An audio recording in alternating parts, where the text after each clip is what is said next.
In this video, we're going to talk about some beginning definitions that will be useful for us throughout the course. The terms that we're going to focus on in this video are population, parameter, sample, statistic, data, and variable. I won't ask you to parrot these definitions back to me word for word, but you should be able to identify each of these in an example and in context. So here are some definitions so that we're all on the same page. First, statistics is the science of planning studies, summarizing, analyzing, interpreting, and drawing conclusions about data. So that's statistics, and that is, of course, what we will be studying throughout this class. A population is a complete collection of all elements to be studied. This includes all individuals or objects of interest. So, for example, a population might be American adults. Like, say that we want to figure out the proportion of American adults that believe that global warming is caused by humans. Then we are interested in the entire population of American adults and what they believe in this particular situation.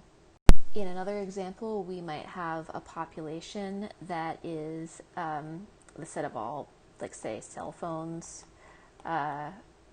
purchased in 2020 in the US. Maybe that's the population of interest that we're interested in. So the population doesn't necessarily have to be of sentient beings, and maybe we are interested in, say, the price of all cell phones purchased in the US in 2020. The population would then be all cell phones purchased in 2020 in the US. This is in contrast with a sample. A sample is a subset of members of a population about which data has been collected.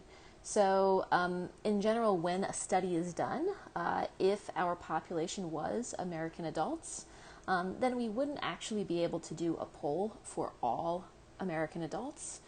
So an example of a sample might be 200 American adults were polled and asked some question. And in that case, those 200 American adults are the sample, and it's a sample of the population of all American adults. Or we could have, for example, a sample of 10,000 cell phone sales. So 10,000 cell phones sold are randomly selected. So each of those would be samples of the entire population. It might occasionally be the case that the population of interest is also the sample of interest. So maybe one more example. Maybe we are interested in, say, MCLA theater majors. We're interested in a very specific population, and we want to ask them some question, are you left-handed? And in that situation, we actually could take a sample of all MCLA theater majors. So we could actually talk to every MCLA theater major, and in that case, the population and the sample are actually the same thing. A parameter is a numerical measurement describing some characteristic of a population. So for example, if we did poll those MCLA theater majors and find that 12% of MCLA theater majors are left-handed, then that would be a parameter. So in particular, that 12% would be a parameter, and it's a parameter because it's based on the entire population. So based on entire population of interest. We are specifically interested in MCLA theater majors as a population. They're not just some sample that we happen to take of a larger population. So that makes 12% a parameter. That is in contrast with a statistic. So for example, a statistic is a numerical measurement describing some characteristic of just a sample of members of a population, not the entire population. So some examples here. Say that we polled 200 American adults, and 52% of them said that they believe that global warming is caused by humans, or caused by humans in part. In that case, then, that 52% would be a statistic, and it's a statistic because we are presumably interested in all American adults, not just those 200 polled, and so it's based on a sample of 200, not based on sample, not based on the entire population of American adults, but based on a sample of American adults. As another example, 10,000 cell phones are randomly selected out of all the cell phones that were sold in 2020, and of the 10,000 cell phones sampled,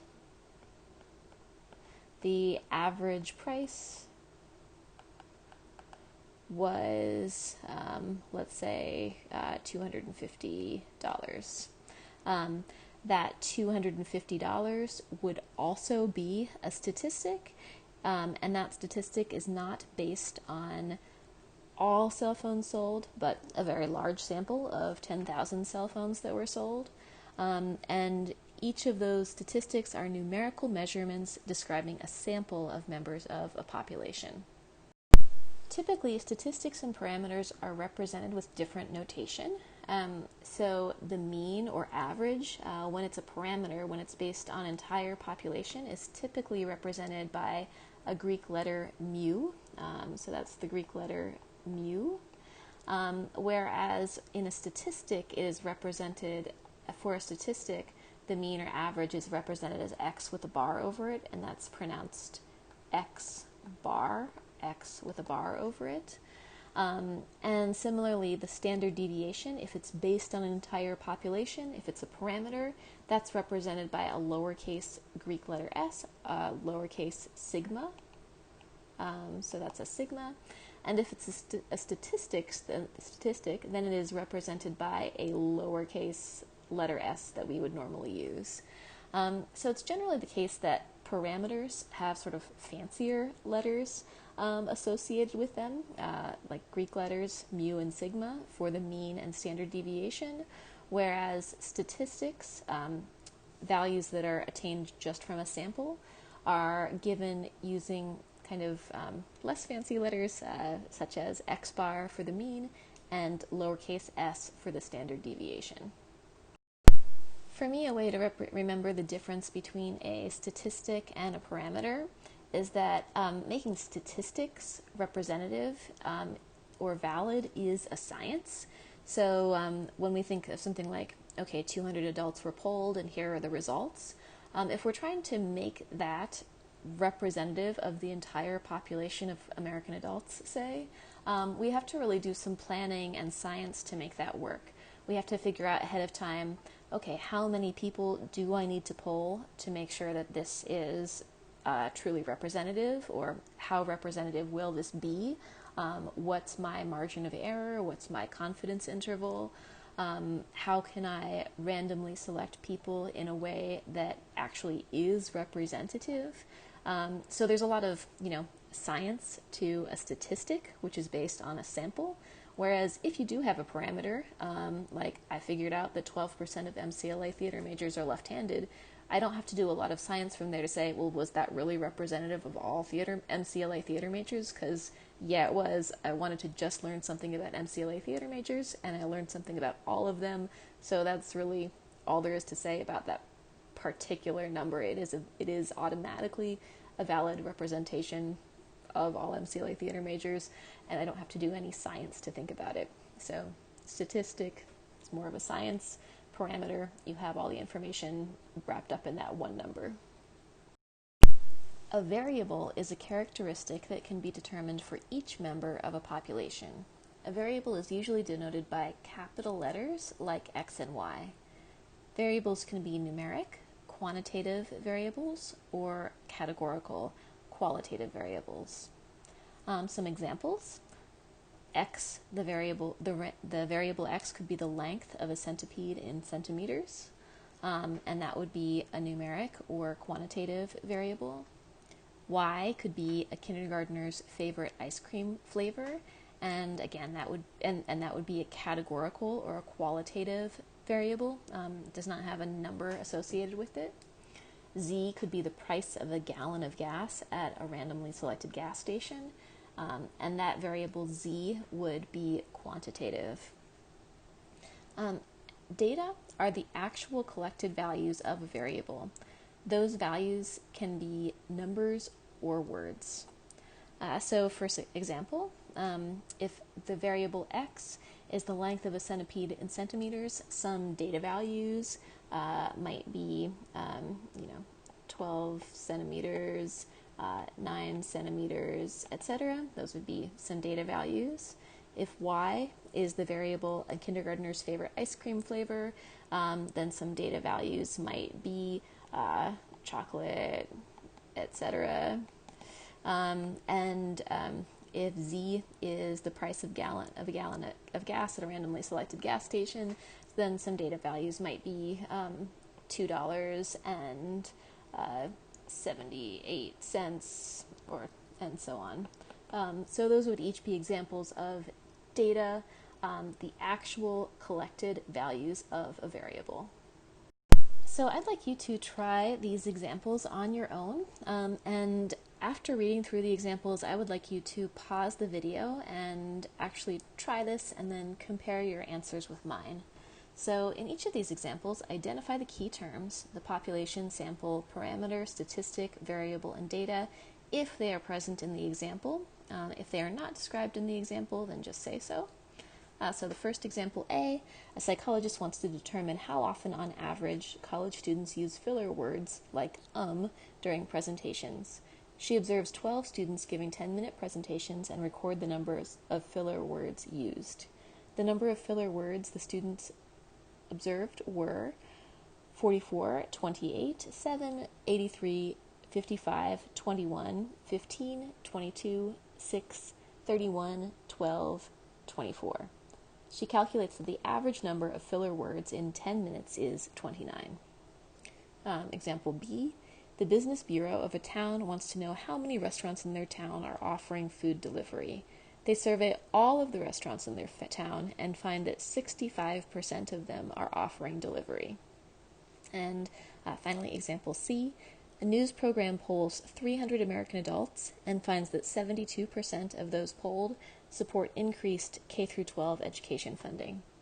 So I would like you to take a moment and actually pause and grab a piece of paper or like the notes you're taking on your computer or whatever you're doing, and actually write down what you think are the solutions for each of these.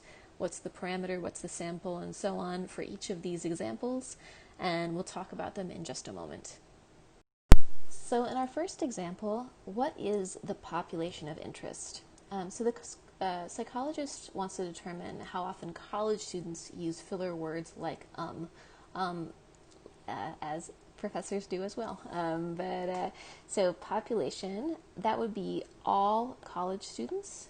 This psychologist is interested in college students as a population. And what is the sample in this case? The sample is the 12 students she observes.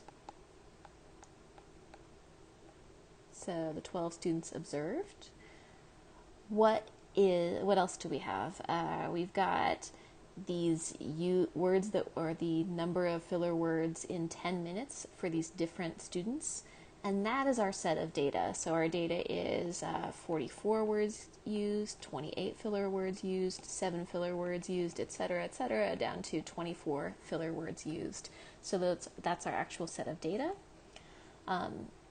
She calculates that the average number of filler words in her sample is 29 minutes. So this was from a sample. So this is from a sample, and because it's from a sample, this value is going to be a statistic. So 29 is the average number of filler words used by these students. So that would be sample x bar, the sample mean. What is the variable in this case? The variable would be the number of filler words used in 10 minutes by an individual student. So remember that a variable is the value that an individual in the population can take on. Can be a number, can be a word. And in this case, it is a number. And is there a parameter? In this case, there is no parameter given, so none given. The parameter in theory would be, on average, how often college students use filler words like out of all college students that exist right now. But we do not have a way really of figuring that out realistically. So in this case, there is a statistic, a sample mean, but there is no parameter in this case. In this example, the Business Bureau is specifically interested in restaurants in their town. So the population of interest is restaurants in town. And that also happens to be the sample because they survey all of the restaurants in their town.